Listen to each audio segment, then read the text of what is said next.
Сайн байцгаана уу? Би зохиолч Болор Эрдэнэ байна.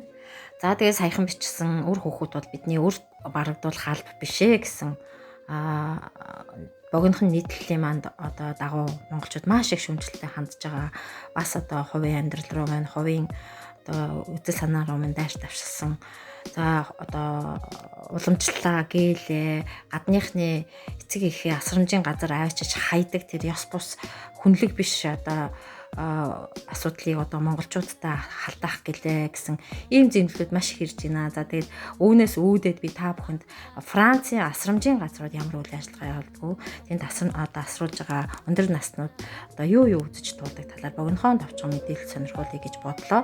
За тэгээд энэ зурган дээр гарч байгаа эмээ бол жишээлбэл одоо 82 настай өндөр настан. За түүний бүх насны мөрөөдөл бол нисдэг тэргээр одоо нисэж үзэх гэсэн ийм хүсэл мөрөөдөлтэй байсан байна. За тэгээ үүнийг асрамжийн газрынхан одоо зуучлаад тэгээд нэгэн байгууллагт одоо хандаад нэг нислэгийн байгууллагт хандаад тэд нар ивент итгэснээр нэмээгийн одоо насны одоо хүсэл биелж одоо нисдэг тэргээр нисэх хүсэл мөрөөдлөө гүйцээж байгаа ийм хөөрхөн үйл ажиллагаа явагдаж байна.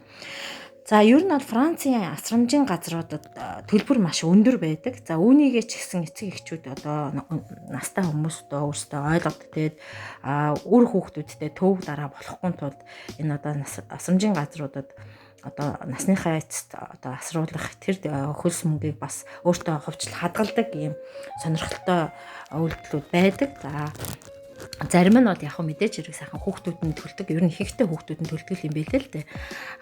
Тэгээд тэд яагаад энэ асрамжийн газруудыг зориод байдаг вэ гэхээр энэ асрамжийн газруудын үйл ажиллагаа маш өндөр түвшинд явагддаг.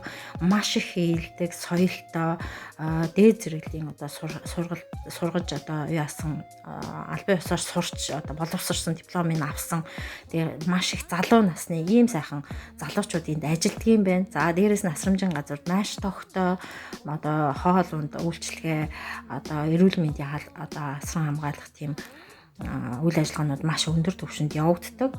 За энэ зурган дээр гарч байгаа жишээлбэл одоо нохоо авчирч одоо өндөр наснуудтай хамт байлгадаг нохоо муур тэр чинь бол насаараа бас нохоо муур тижээсэн байж байгаа ганцаардж байгаа ийм хүмүүс. Тэгээд эднэрт бол одоо сэтгэл санаагийн дээшлүүлэх одоо ан амьтантайгаа буцааж харилцаанд орох энэ амтан гэдэг чинь гэрийн тэжээвэр амтан гэдэг чинь хүний сэтгэлийг их сайхан гэгэн болгож өгд юм байна л да. Тэгээд эдрийгээ бас сэтгэлийг цэнгүүлэх ийм сайхан одоо үйл ажиллагааг бас явуулд юм байна. За тэгээд нохоо муур одоо жишээлбэл насаараа тижээсэн эдгээр чинь одоо нохоондоо бол яг л хүний ёсоор ханддаг, хүн шиг л ханддаг. Гэр бүлийн гишүүн гэж үздэг. Бүх нохоонууд нь одоо гэрчлэгээтэй, гарал үүслийн гэрчлэгээтэй, байнгын вакцинтай. За тэгээ байнгын эмчийн хяналтанд ер нь бол годомжинд нэг ширхэгч одоо золбин нохоо байхгүй, огт байхгүй. За хаяа нэг одоо муур нохоо алдагдлаа гэхэд нөө чиптэй учраас тэрийг нэргээд эцэст нь олцдог. За хэрвээ чипгүй амтан явж байгаа юм бол заруудаар ингээд ийм одоо муур оллоо, нохоо оллоо, эзэн хэм бэ хаана байна гэд ингээд маш их авдаг, түгээдэг. За тэгээд нохоо муурыг өрчлүүлэхдээ хүртэл айгүй өндөр шаардлага тавьдаг. Ийм бас өдөр төрхүүд харагдсан. За тэгээд асрамжийн газруудад одоо жишээлбэл өндөр наснуудыг өндөр настан гэхгүйгээр мөн сексологчдын лекц сургалтууд их явдаг юм байна. Эдний чинь одоо хүн гэдэг утгаараа хүний авах ёстой, хүртэх ёстой бүхэл мэдрэмжийг хүлээж авдаг, хайрладаг, дурладаг. Бас би физиологийн хувьд ч гэсэн бүх юм зогсож байгаа учраас сексологчд бас эднэрт зориулж сонирхолтой хичээлүүд ордог юм байна. За мөн бичиж сурах хичээлүүд, за уран зохиолд хайртай хүмүүс зориулсан зохиол бүтээл бичих юм сургалтууд явж идэг.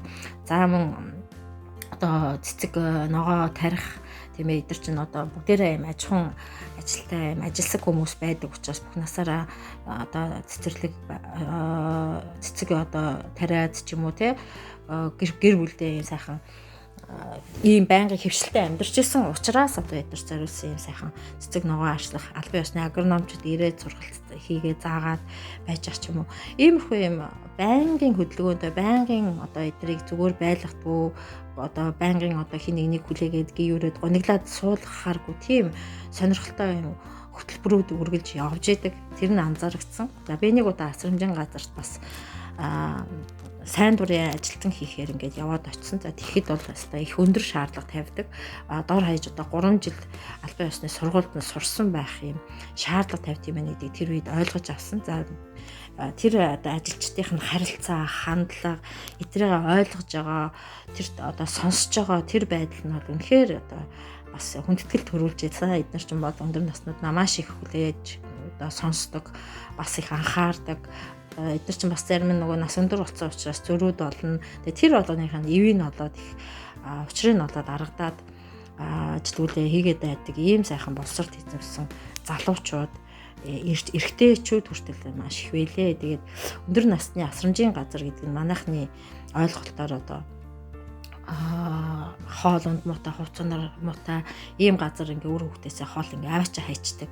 Ийм үйл ажиллагаатай газар бишээ. Тэгээ өөрсдийнхөө байгаа үдсэн зүйлсээрээ бас төсөөлмөргүй. За үүнийг ч гэсэн бас эх орондоо хэрэгжүүлвэл өндөр настай гэлтгүй эднэрийгээ бас харж хандаж яг ингэж одоо улсаасаа анхаарч за тэгээд эцэг эхчүүд нь ч гэсэн өөрсдөө одоо насныхаа эцэд хүүхдэрээ хөлөө очуулна гэж дайрхаасаа илүүтэй бас өөрсдийнхөө хүүхдүүдэд яаж төвөг бэрхшээл удахгүйгээр нэгэн насыг барах вэ гэдгээ бас аюу сайн бодолцож амьдрцгааж байвал их хин хиндэ зүгээр юм уу? Мэдээж хэрэг үр хүүхдүүд бол хайрлж өсгсөн хүүхдүүд бол хизээч эцэгийнхээ хайдгүй, үнийг бас сэтгэл дотроо бодолцож явах хэрэгтэй байна. Юуны өмнө миний эрх ашиг гэж гүөхээсээ илүүтэй эргэн тойрныхаа бусдынхаа эрх ашигыг бас үр хүүхдийнхаа ч гэсэн ирээдүйг сэтгэл санааг цаг завыг бас бодолцож амьдрдаг ийм сайхан ёс суртахууныг л эх орондоо монголчуудаас суулгамаар байна.